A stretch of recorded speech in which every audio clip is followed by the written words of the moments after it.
TikTok and even albums and all those things. Now, the sentiment out there is that your album, first of all, it had wrong timing, so I'm told by certain sentiments. And people are just like, it does sound like it's in 2000 and 2008, somewhere there. What do you say when you hear that? Which people are saying that? Sentiments on social media. Before we get to the actual people, this is just like the general view. Okay. Yes. Oh, okay. Okay. Well, the feedback that I'm receiving for me is that my album is balanced because it's got songs that have got like a very new sound. Songs like a Breeze featuring T-Sean. Songs like Grass to Grace featuring Jazzy Boy. Songs like Chingastri featuring J Max. Songs like Touch and Go featuring Yo Maps. And then I also have songs like I think Sunda Station and I'm Back, like two songs that where I use like the original BFLOW style, you know.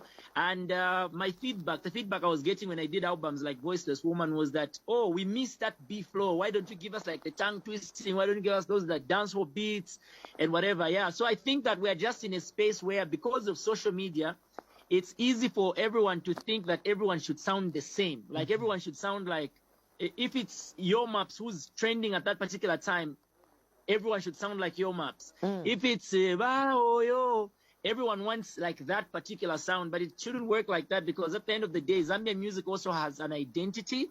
And I also know people who say, oh, we missed that music that was there. So I wanted to just have a balance. So my album is balanced. I feel like some of the people that are speaking like that, who actually tried to create that narrative, are people who've not even had the opportunity of listening to the album in full.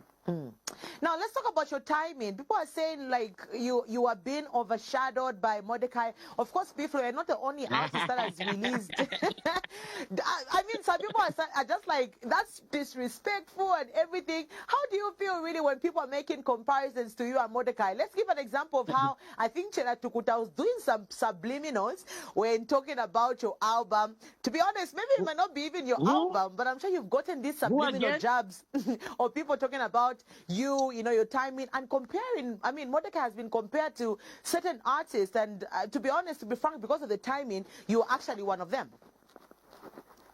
Well, in terms of the timing, I worked on my album for a good 2 to 3 years of hard work, and I set a date to say this is the date when I'm going to release my album. And releasing an album at a time when, for example, Modecaii is trending, doesn't change what the album is, because I can still say I won't release it on the 19th, I'll release it in July. In July, there will be another trend. Trends are constantly, you know, changing, coming and going. There's a new trend every day.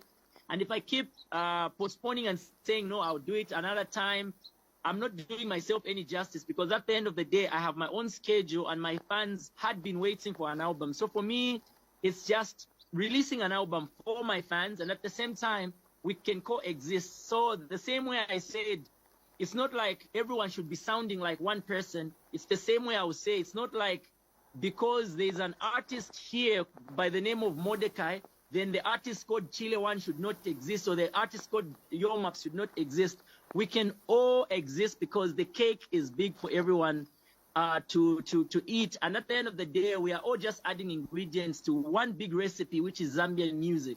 I heard you mention a name. The only Chela I know really is Chela Katuishi, the legend. If there's any other Chela, then Katuishi.